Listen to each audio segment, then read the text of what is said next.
नमस्कार, स्वागत है आप सभी का। इंडिया न्यूज देख रहे हैं आप। मैं हूं आपके साथ पराग गुप्ता। सबसे पहले बात करेंगे बुलेटिन में बड़ी खबर की। एक बड़ी और अहम जानकारी इस वक्त सामने आ रही है। इस वक्त की बड़ी खबर आपको बता दें, जयपुर से सीएम अशोक गहलोत ने बड़ी घोषणा की है। राहुल गांधी की भारत जोड़ो यात्रा के बीच ये घोषणा की है मुख्यमंत्री अशोक गहलोत ने। सोडाला एलिवेटेड रोड का नाम होगा भारत जोड़ो मार्ग। ये नाम लोगों को आपस में जोड़ने का मैसेज देगा। ये बड़ी खबर इस वक्त आपको बता दें, सीएम गहलोत ने बड़ी घोषणा की है। आज ही सोडाला एलिवेटेड रोड का उद्घाटन मुख्यमंत्री की ओर से किया गया और राहुल गांधी की भारत जोड़ो यात्रा के बीच में अब इस रोड का नाम भारत जोड़ो के नाम पर रखने की घोषणा मुख्यमंत्री की ओर से की गई है। भारत जोड़ो मार्ग होगा सोडाला एलिवेटेड रोड का नाम। यह नाम लोगों को आपस में जोड़ने का मैसेज देगा।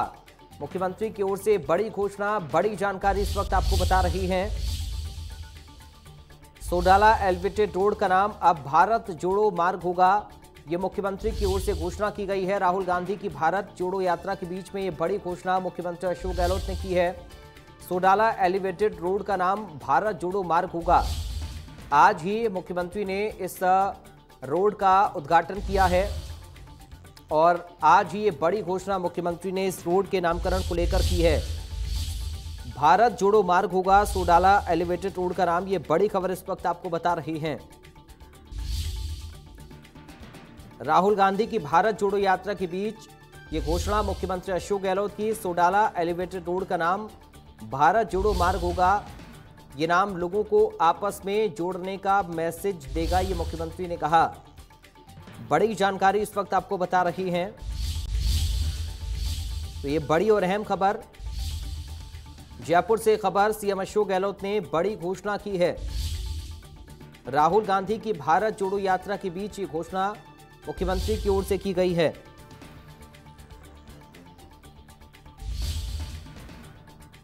विष्णु शर्मा हमारे साथ फोन लाइन पर जुड़ गए हैं। संवाददाता विष्णु, एक तरफ राहुल गांधी की भारत जोड़ो यात्रा चल रही है और आज सोडाला एलिवेटेड रोड का उद्घाटन मुख्यमंत्री ने किया और उसका नामकरण भी कर दिया है। भारत जोड़ो मार्ग अब रखा जाएगा सोडाला एलिवेटेड रोड का नाम। विष्णु, देखिए पराग, मुख्यमंत्री अशोक गहलोत ने बड़ा मैसेज दिया है, क्योंकि जिस तरह से राहुल गांधी लगातार भारत जोड़ो यात्रा देश में निकाल रहे हैं, उसी से जोड़कर इस जो एलिवेटेड रोड है उसका उद्घाटन तो हुआ, लेकिन मुख्यमंत्री ने उसका नाम बदलने की घोषणा की कि अब इस जो एलिवेटेड रोड का नाम है वो भारत जोड़ो होगा, जिससे लोगों को याद रहेगा। मुख्यमंत्री ने साफ कहा कि लोगों को याद रहेगा कि आपस में जोड़ने का मैसेज ये पुल देगा। साथ ही वर्षों तक लोग याद रखेंगे कि कोई यात्रा निकल रही थी। तो ये जो कांग्रेस की जो यात्रा चल रही है, लगातार राहुल गांधी यात्रा कर रहे हैं, इसी बीच जो बड़ी घोषणा कह सकते हैं इसको कि जो सोडाला एलिवेटेड का नाम है वो अब भारत जोड़ो मार्ग होगा।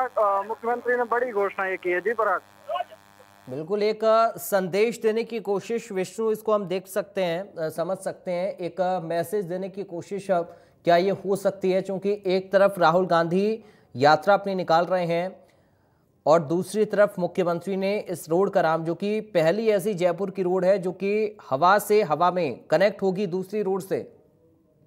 देखिए पराग, मुख्यमंत्री अशोक गहलोत काफी मंजे हुआ नेता हैं, लंबा उनको अनुभव है, तीसरी बार मुख्यमंत्री हैं, तो वो मुख्यमंत्री अशोक गहलोत जानते हैं कि किस तरह मौके की नजाकत को समझते हैं, किस तरह से मौकों को भुनाया जाता है।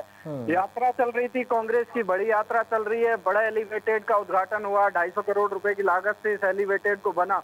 सही मौका था, मुख्यमंत्री ने सही दाव चला है और जो इस पुल का जो नाम था एलिवेटेड का नाम जो सोडाला एलिवेटेड हवा सड़क था, उसको बदलकर भारत जोड़ो यात्रा किया गया है। तो मुख्यमंत्री अशोक गहलोत ने एक मैसेज दिया है कि लोग हमेशा याद रखेंगे कि कोई यात्रा थी, कोई यात्रा चल रही थी, उस समय इस एलिवेटेड का उद्घाटन हुआ। जी पराग, शुक्रिया आपका विष्णु, जानकारी और इस पूरी बातचीत के लिए। संवाददाता विष्णु शर्मा को आप सुन रहे थे।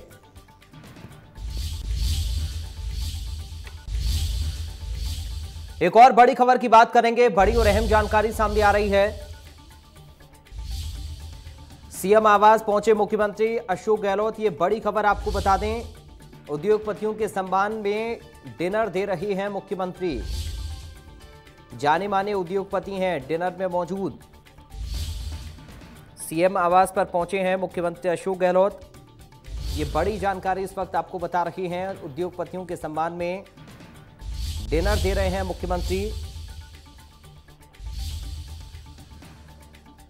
तो ये बड़ी जानकारी इस वक्त आपको बता रही हैं। सीएम आवास पर पहुंचे हैं मुख्यमंत्री।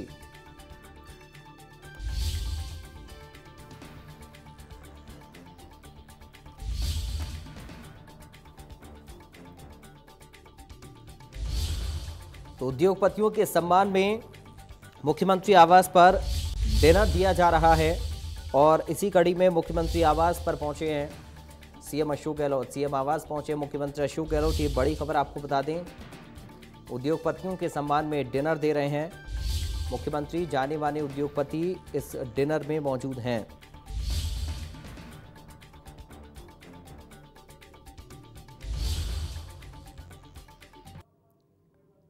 दिनेश डांकी जुड़ गए संवाददाता हमारे साथ फोन लाइन पर। दिनेश, उद्योगपतियों के सम्मान में डिनर पार्टी का आज आयोजन किया गया है आवास पर मुख्यमंत्री के, क्या अपडेट है?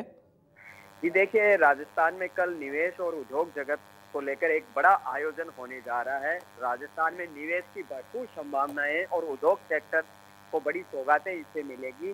तो 2 दिवसीय राजस्थान इन्वेस्टमेंट समिट का कल आगाज होने जा रहा है, जिसके लिए अडानी, महिंद्रा और अनिल अग्रवाल जैसे जाने माने उद्योगपति पिंक सिटी जयपुर पहुंच चुके हैं और मुख्यमंत्री अशोक गहलोत ने इनके सम्मान में डिनर रखा है। और डिनर की शुरुआत मुख्यमंत्री आवास पर हो चुकी है। खुद सीएम अशोक गहलोत उद्योगपतियों को जो रिसीव कर रहे हैं, उनका वेलकम कर रहे हैं। इसके अलावा मंत्री, पीसीसी चीफ और कई अहम जो कांग्रेस नेता है, उनको भी इस डिनर में बुलाया गया है। रात 10 से 11 बजे तक ये डिनर चलेगा, क्योंकि एक राजस्थान की परंपरा रही है मेहमान नवाजी की। तो जो स्पेशल राजस्थानी व्यंजन है, दाल बाटी चूरमा और केर कांगड़ी की गट्टा की सब्जियां, ये इन अतिथियों को परोसी यहाँ पर जा रही है और एक बहुत ही खुशनुमा माहौल में ये डिनर हो रहा है। और कल सुबह 10:30 बजे सीतापुरा के जेईसीसी सभागार में इस आयोजन की विधिवत आगाज होगी और उनके सम्मान में भी डिनर दे रहे हैं और कल सीएम अशोक गहलोत इनको लंच भी देंगे। चलिए, शुक्रिया आपका दिनेश जानकारी और इस पूरी बातचीत के लिए। संवाददाता दिनेश डांगी को आप सुन रहे थे। उन्होंने बताया कि अभी डिनर पार्टी का आयोजन किया गया है और कल लंच भी होगा।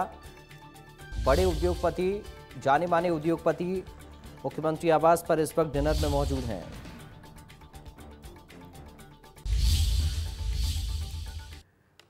सीएम अशोक गहलोत ने जयपुर को सोडाला एलिवेटेड रोड की सौगात दी है। सीएम गहलोत ने उद्घाटन के बाद जायजा लिया। यूडीएच मंत्री शांति धारीवाल इस दौरान मौजूद रहे। मंत्री प्रताप सिंह काचरवास भी मौजूद रहे। जयपुर के लोग अब हवा में फर्राटा भरेंगे। 6 साल पुराना इंतजार खत्म हो गया है। जयपुर सिटी में ट्रैफिक का प्रेशर अब कम होगा।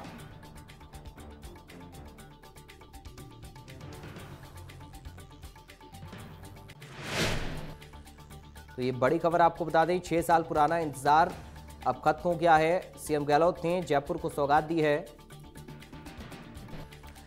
तो कार्रवाई मामले पर बीजेपी प्रवक्ता रामलाल शर्मा का बयान सामने आया। इस दौरान उन्होंने प्रदेश सरकार पर जमकर निशाना साधा। बीजेपी प्रवक्ता ने कहा कि कुछ अधिकारी ईमानदारी से काम करते हैं, जिन पर कार्रवाई होगी तो इससे अधिकारियों का मनोबल टूटता है। शर्मा ने कहा कि इस तरह की कार्रवाई से पुलिस का मनोबल टूटता है।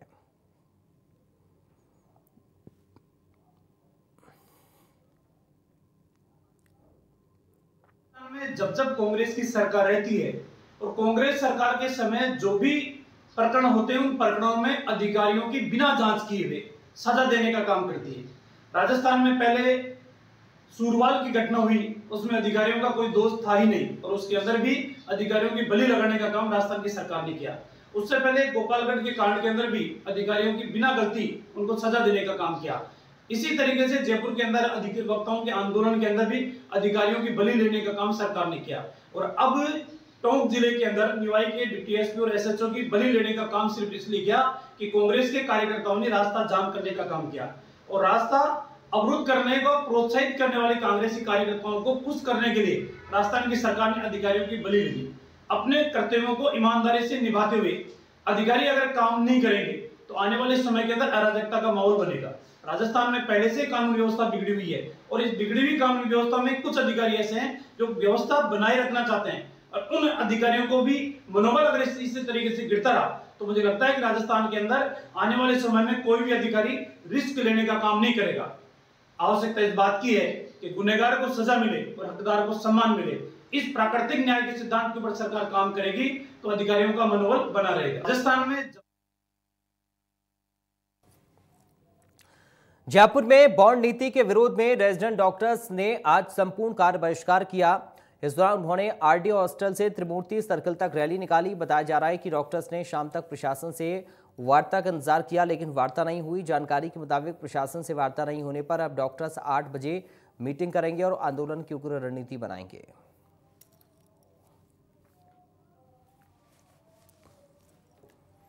वार्ता अभी तक सरकार का कोई सकारात्मक रूप आया नहीं है, सकारात्मक निर्णय आया नहीं है। आप खुद ही सोचिए, 5 माह से जो पीजी बैच 2019 पास आउट हुआ है, बिना आय के बैठा है, तो कैसे आप बोल सकते हैं कि सकारात्मक इनका निर्णय आया है? सकारात्मक अभी तक कोई निर्णय नहीं आया। आप ये भी नहीं बोल सकते कि हम डायरेक्टली आंदोलन पे उतरे हैं, हम 5 महीने से बैठे हैं, चुप बैठे हैं, सरकार का इंतजार कर रहे हैं, लेकिन फिर भी कोई सकारात्मक निर्णय नहीं आया है। हमने 2 दिन काली पट्टी बांधकर भी सांकेतिक विरोध प्रदर्शन किया। 2 घंटे का भी हमने 2 दिन विरोध प्रदर्शन किया। उसके बाद में हमने ये निर्णय लिया गया है।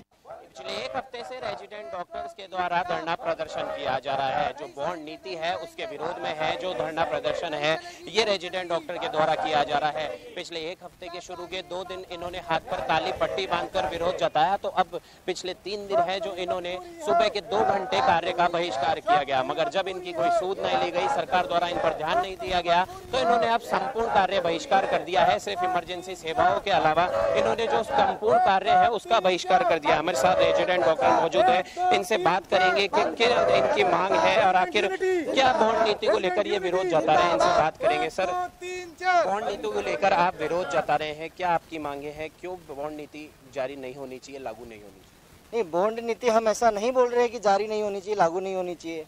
नीति मतलब लागू करें तो कुछ करें तो सही, उसकी तैयारी तो हो। अब मैं जा रहा हूँ कहीं बाहर जाना है, मेरी गाड़ी में पेट्रोल ही नहीं है, चाबी लेके आया नहीं हूँ, तो फिर मैं निकल गया तो वो कोई रणनीति थोड़ी हुई, कोई पॉलिसी थोड़ी ना हुई। पॉलिसी एकदम प्रॉपर तैयार होनी चाहिए, तब तो पॉलिसी लगाएं। अभी पॉलिसी नहीं लगी है और बोल रहे हैं कि लगाएंगे, इस चक्कर में नुकसान ही तो हो रहा है। बॉन्ड का फॉर्म भरा है, उसमें कहीं नहीं लिखा गया है कि डॉक्यूमेंट रखे जाएंगे। इस वजह से एक तो वो बिना आय के बैठे हैं। ऐसा तो है नहीं कि सब बड़े घर के हैं, कोई गरीब परिवार का है, कोई किसान का बेटा है, कोई मछुआरा के बेटा है, कोई घर में इकलौता कमाने वाला बंदा है। 29-30 साल की एज हो जाती है, बीवी बच्चे होते हैं, घर संभालना होता है, तो आजीविका यापन कैसे करेंगे? 5 महीने हो गए तब जाके हम उतरे। इसको हड़ताल का हमने हड़ताल नहीं की है, ये हमने सांकेतिक से शुरू किया था। सांकेतिक पे ही हम तो वार्तालाप हो जाता तो हम मान जाते। हमने ये लिखा है कि योग्यता के विपरीत मतलब यानी कि कोई एक न्यूरो सर्जन है, उसको ऐसी जगह पे लगा दिया गया है जहाँ पे फैसिलिटी ही अवेलेबल नहीं है, या उसको जाके पैरासीटामोल ही लिखना है, तो वो एक एमबीबीएस डॉक्टर्स भी कर सकता है। एमबीबीएस डॉक्टर भी 5 से 6 हज़ार घूम रहे हैं इसी आंदोलन को। 1 हफ्ते से आप अलग अलग तरीके से अपना विरोध जता रहे हैं, उसके बाद है जो सरकार द्वारा आपकी कोई सूद नहीं ले जा रही है। अब है आज एक संपूर्ण कार्य बहिष्कार कर दिया, अगर अभी भी सरकार आपकी सुनवाई नहीं करती है तो आगे की क्या रणनीति बनाई? जीबी में हमको जीबीएम होगी शाम को, उसमें कड़ी से कड़ी फैसले उठाने पड़ सकते हैं हमको मजबूरन। बाकी आपको ये सवाल सरकार से भी करना चाहिए। हम तो तैयार बैठे हैं कि सरकार आए, हमसे वार्तालाप करे, तो मरीज हितों को सरकार भी देखे, हमारी वार्तालाप हो जाएगी, हमारी मांगे मान ली जाएगी, तो हम भी तैयार बैठे हैं सेवाएं देने के लिए। इमरजेंसी तो वैसे भी चालू है। जी बिल्कुल, देखिए जीबीएम की मीटिंग शाम को की जाएगी और उसके बाद ये फैसला लिया जाएगा कि आगे की क्या रणनीति बनाई जाएगी। मगर फिलहाल के लिए जो रेजिडेंट डॉक्टर है उन्होंने कार्य का संपूर्ण बहिष्कार कर दिया है। कैमरा पर्सन निर्मल के साथ मैं प्रशांत यादव, इंडिया न्यूज जयपुर। जयपुर के सोमेश्वर महादेव मंदिर में कथक के छात्रों का गरबा देखने को मिला। नृत्य सुरंगन संस्था से कथक सीखने वाली छोटी छोटी बच्चियों का महानवमी पर एक गरबा सत्र था। यहाँ विद्युत नगर के सोमेश्वर मंदिर में उन्होंने गरबा गीतों पर अपने पैर थिरकाए। 2015 में गठित इस संगठन ने राष्ट्रीय और अंतर्राष्ट्रीय स्तर पर कई नामी प्रतिभाओं को पेश किया है। बता दें कि संगठन के निदेशक वल्लभ सक्सेना हैं। यहाँ के छात्रों को कविता सक्सेना द्वारा प्रशिक्षित किया जाता है, जो राजस्थान संगीत संस्थान में सहायक प्रोफेसर के रूप में कार्यरत हैं। इस अवसर पर वल्लभ सक्सेना ने कहा कि संगीत और नृत्य के माध्यम से देवी देवताओं का आह्वान किया जा सकता है और इसलिए कार्यक्रम रखा है।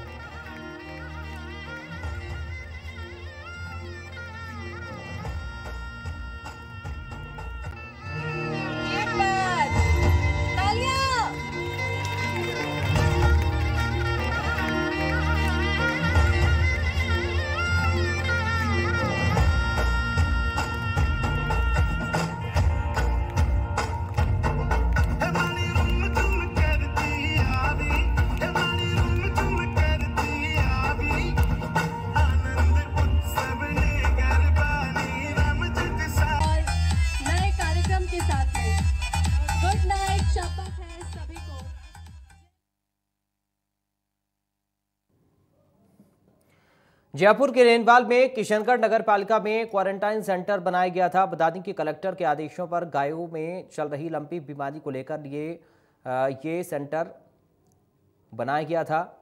अब सेंटर में सुविधाओं का अभाव होने से खुले आसमान के नीचे गाय इलाज के लिए तड़प रही हैं।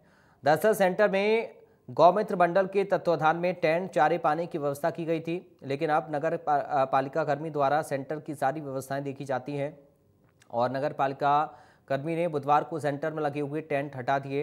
अब तक इस सेंटर में 33 गायों की मौत हो चुकी है, जबकि सरकारी आंकड़ों में केवल 12 गायें दर्ज हैं।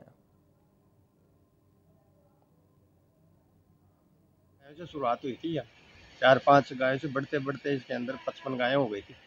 55 गायों में से और सारी गायें इतनी खराब स्थिति में आई थी जिसकी कोई वो मतलब इलाज करना भी इतना वो रहा था कि भाई ये कैसे क्या होगा।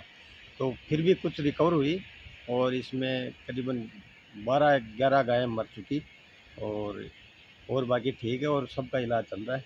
इसमें इलाज में कोई चारा पानी दवाई दारू पर्याप्त है या कोई दिक्कत नहीं है। फिलहाल इन तमाम खबरों के साथ इस बुलेटिन से मुझे दीजिए इजाजत। बाकी खबरों के लिए आप देखते रहिए इंडिया न्यूज।